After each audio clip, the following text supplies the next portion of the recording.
Welcome to another episode of Coffee with Samso. I'm here with Ed Mead, who is the Executive Director of Artemis Resources.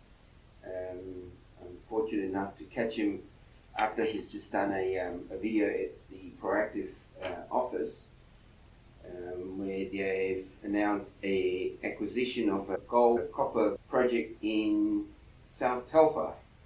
Ed, maybe just give us a brief about yourself. I'm pretty sure everybody knows who you are. All right, thanks, Noel. Yeah, so I'm the Executive Director of Artemis Resources and Interim CEO. I've been with Artemis for about 4 years. Brought the company from its focus in Yandal, got rid of a whole lot of projects, made the company Karratha focused. We ended up with having a strong focus for gold. We took off in the conglomerate gold space, became very well known for that with the joint venture with Novo Resources Corp, whereby last year we sold our shares in Novo for circa 20 million.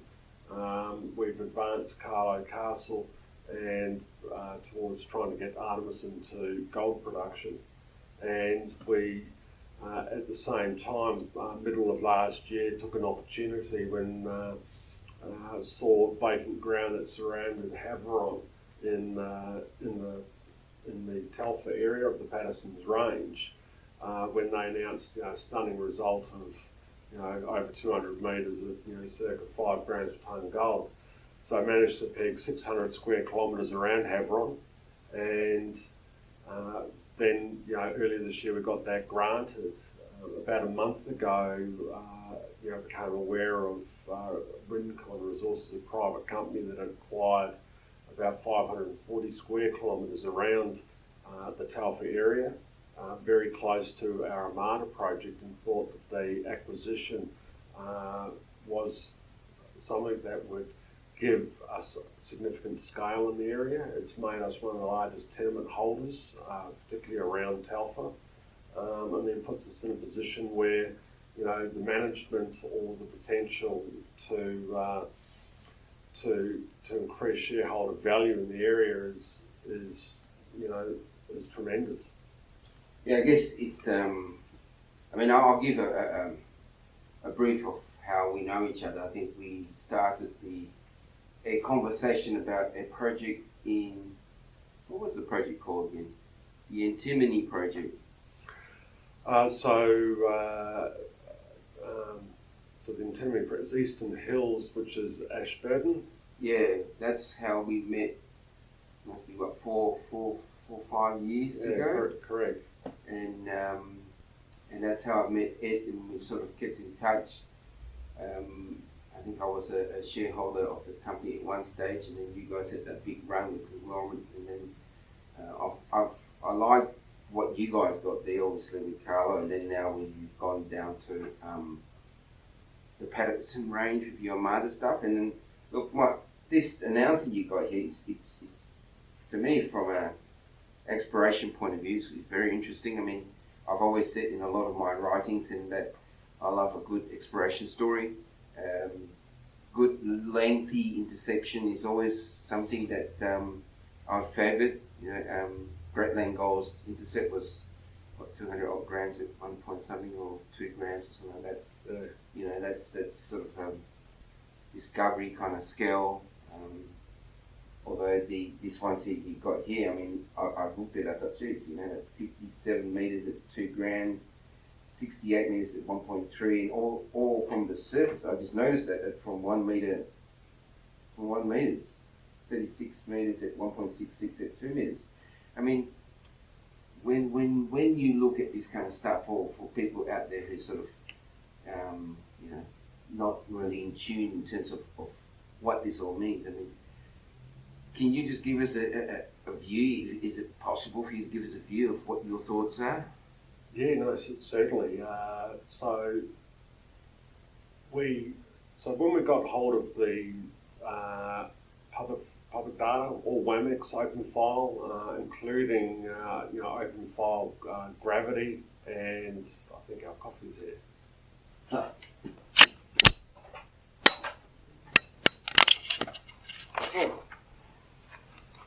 Thank you. Thank you. So when we got all the data, the interesting thing was when we layered that data up, we can see a lot of structural data, a lot of potential ways that we can target. And then when you factor in, you can see that the gold mineralisation that's been intercepted that we reported today. And that the mineralisation, as say with Telfer, it's now a fairly deep underground mine, and the fluids or mineralised fluids that have gone through the basement, and we know from Telfer that it's essentially a brecciated granite, and that's where the copper and gold mineralisation is. We're looking for structural places that the mineralisation is going to be, is going to come out of solution. So dilational zones. And what we've looked at with, as a first pass, as a fatal flaws, and the reason we want to pick this up and see real value in this, particularly with, like, say, using 2019, processing, where you can just whack massive, huge data or, huge, file size data all into one layer or multiple layers all in the program. The view of how you can see a way forward, rather than the old school way of just doing up drill sections and trying to work out where you are. I mean, what I've seen is that we will progress the project with specific targeting, and then looking at geochem, which was highly successful at Havieron. And I might say at Havieron, the ore body is 400 metres below the surface, whereas here at Hastings, which is 12 kilometres from Telfer, the mineralisation comes out to surface. We have another anomaly, which is southeast on the southeast trend from Telfer, and that 8 metres, circa 3.9 grams per tonne gold. Broad space was followed up with, drill holes about 250 to 500 metres away. But, we're able to see, what we think is going on there. And that trend there, within that trend, there's, a geochem anomaly going greater than, 0.1 gram per tonne gold. But it's over 5 kilometres, and we've got 25 kilometres of strike that's never had any exploration down at what's called Western. So what we're seeing is that we know that we've got Telfer, which is a 25 million plus ounce deposit. Some are up to, see figures quoted as up to 31 million ounces. We know that there's a lot of mineralised fluids going through. We think that there are going to be a lot of repetitions. We know that it's structural, and the work that we've done to date with the assessment of public information shows that the models are quite good. But if you're going to go into a mineralised system and you're getting a lot of gold at surface, it's pretty exciting. Yeah, I remember in my uni days that Telfer was sort of a model deposit project, when you put it that way. And I just had a quick look at it this morning after you put this out. I mean, Telfer is in the deeps. They're high grade, and I remember when they start. Correct me if I'm wrong, in the early parts of the open pit, they were fairly high grade too.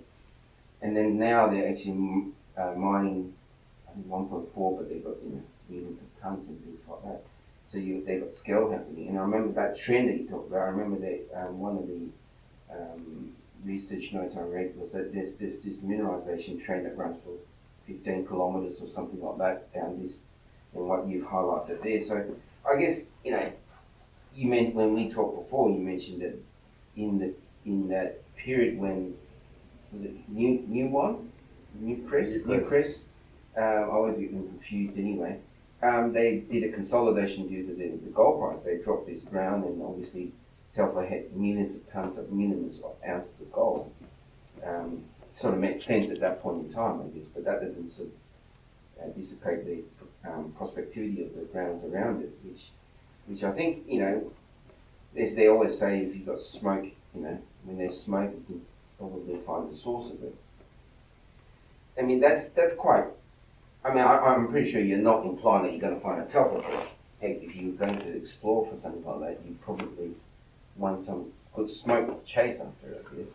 Well, no, absolutely. And I think, one of the things, I suppose being a geologist for, about 27 years now, but, it's whenever I've written surrender reports for companies, I've always put in those surrender reports that it was, for a lot of the time that it was a corporate focus of the company, was in other directions, for the fear that one day, somebody might pick up the ground and find something.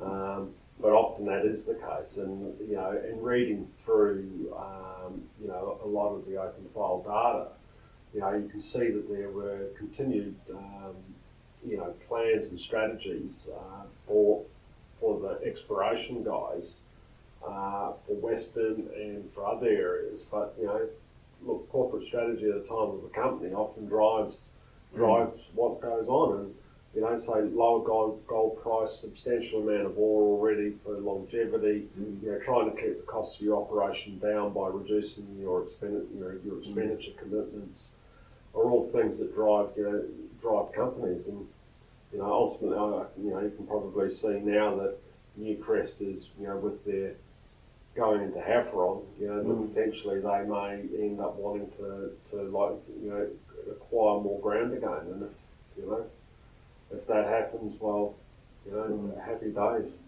I remember when I did the first article on the Patterson, actually going back to late last year now, I made the point that, Patterson, if you compare the Patterson range, Patterson region, and to the other sort of well-known goldfields, it's one that hasn't had a lot of work done. Obviously, previously it was quite remote. But we have a few sort of big hits, like, you've identified like Nifty's around and Woody and things like that. But you would expect more congestion in between those projects. You just have to take the Kalgoorlie Goldfields, for example.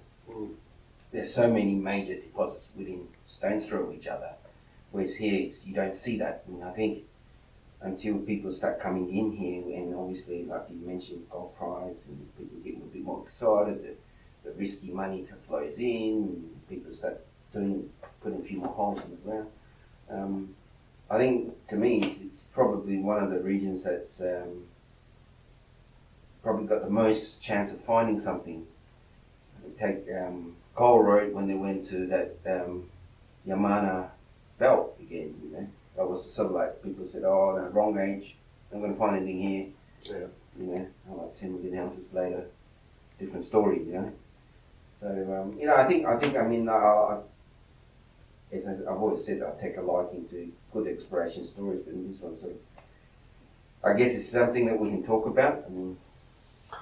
Well, no, it's really, the infrastructure out there is quite impressive. I worked at Woody in 1996, and last time I was out, I haven't been back, like probably a lot of people, including investors, for anybody in the region. And so when I've gone back, and I've just spent a week up there, all of a sudden, it's a bitumen road to Woody. And then you've got on the Rippon Hills Road, and then from that you've got 135 kilometres to Telfer, of which quite a sizable amount of that is being bitumised as well. And you get to Telfer and you've got 4G mobile coverage, and then on the way out to Armada, and you have to drive through Havron, essentially had mobile phone coverage all the way out there. And so I'm out at Havron, standing on a sand dune with mobile coverage, and you don't get that in a lot of other exploration areas. It actually started to really make me think that, that it's this province with, say, Rio and Newcrest being very active in the area, Fortescue a little bit further to the north, but with having Rio and Newcrest, being very active, that a lot of the infrastructure will come too. And clearly having mobile phone coverage makes it a lot easier. And I was also really surprised that people talk about large sand dunes, and to be honest, the area was extremely easy to get around. So I suppose the you know, people sort of say, well, it's in the middle of nowhere that things are going to be difficult and challenging. But, you know, I actually, you know, having done work in the Fraser Range after the Nova Bollinger nickel discovery with being involved with companies down there, that was really challenging. Some of the ground through there, and communication was terrible, and you know, whereas I actually find that the Patterson's range is significantly easier. You know, it's great access. Yeah, touching on what you just mentioned there, I mean, that's a good point. That, you know, I remember when I did my listing in 2010, I was talking to someone who had a project in the Patterson, and he said, oh, look, you know, it's pretty hard out there, you know, it's probably not one for a junior to tackle, which is true, and we were only raising $3.5 million or $3 million at that point in time. So, but you know, the fact that you've got phone coverage, you've got bitumen road up to, was it Woody you were saying? Yeah, Woody, and the road from there to Telfer is really well maintained, and big chunks of it are bitumised. So you know, it's not tough going. I remember we had a conversation when you had this other project, and I said, oh, when are you going to go up there? He said, one sand dune's going to look like the next sand dune. I guess that's not quite true then. Yeah, well, I'm just glad that when I've looked at, I mean, like, definitely all sand dunes do look the same, to be honest, but I'm just glad that they're small. I was expecting, you know, I'd heard 20-metre high sand dunes, but to be honest, I mean, you know, some of them might be 10 metres at points, but most of them, you know, they're easily navigable. Yeah. So for Armada, essentially, all the targets that, you know, Bolian through to Gazinti and stuff, and down Romulan, and all the ones that are around Havron, you can drive to. I mean, really easy to get to. No problem at all. Which helps, because you just sit there thinking, I don't want to be having to, you know, excavate or drive hundreds of kilometres around a sand dune, whereas suddenly you find that the access is easy. And then down at Hastings and around to Western, I mean, that's all easy to get around as well. So it helps when the gold's outcropping at surface. You just need to use modern techniques to look for, you know, dilational zones, and using, you know, quality, you know, say quality structural geologists, like saying through CSA, to then work out, you know, how we're going to target, work out concepts, work out, you know, do it cheaply with geochemistry, to then help like multi-vector and rate targets, and you know, if you can get you know, drill targets that are from surface, I mean, you know, there are drill rigs in the area. You know, DDH1 are up there drilling. Rio Tinto's obviously going to have rigs as well, but you know, we're all within 40 k's. So you know, you know, I just go. It kind of plays well, and that makes exploration not that expensive. Yeah, I guess also like the fact that, I mean, there's no big secret that you guys have a rough patch in the last 12 months. Probably had one too many phone calls from shareholders that you prefer not to have. But I think with the you know, look, you're raising some money, you know, and you've got what looks like a fairly decent project. I mean, give a bit of life. I mean, who knows? I mean, those grades are more than interesting. I mean, most people would be very excited to get more than 5 meters intercept of something. When you're getting, you know, quantum of 30s and 68s and from the surface. But you know, thanks for giving me some time to have a chat. You're welcome. I'm always looking for good stories to share, and hopefully we can have another chat later on when you've found something bigger, and give me all the exclusivity to media coverage. Okay. No, good. All right. Thanks, Ed. Cheers. Thanks. All right.